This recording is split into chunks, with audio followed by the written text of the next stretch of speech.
So I'm going to do a video on 300 Blackout. I'm just going to talk and I'm going to tell you everything you need to know in a very fast amount of time. So people want to know, why won't my 300 Blackout cases gauge?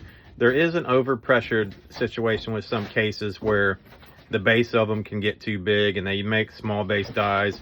And when you look up on the internet, why won't they gauge? That's what you're going to come to the conclusion to, is you need a small base die. But that's not what's actually wrong with it.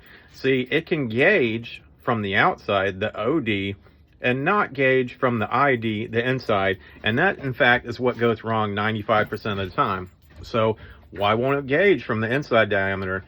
And it's not because you didn't use the right size neck sizer or stem or decap. The problem is the thickness of the case.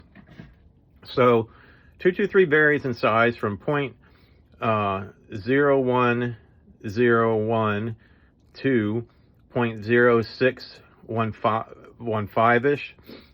Being a GA case made in Singapore is the thickest that I've seen.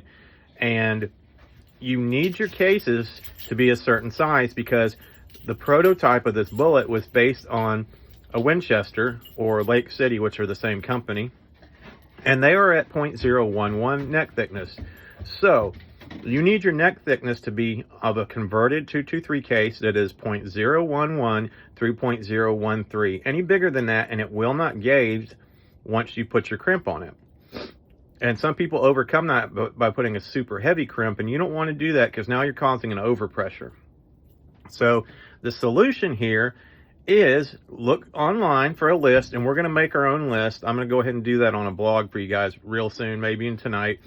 And when you look at it, you can even use calipers and measure the neck while it's still 223, and it'll show you, is it 0.011? That's the best size, that's the factory size.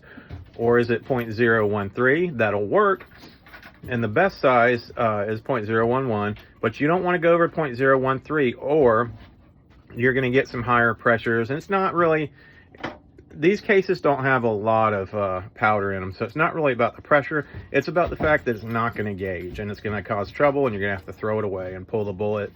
So just look for 0.011 neck size, measuring the inside of the case, to 0.013, and I'll show you how to do that in a subsequent video if you don't understand what I'm talking about. Thanks.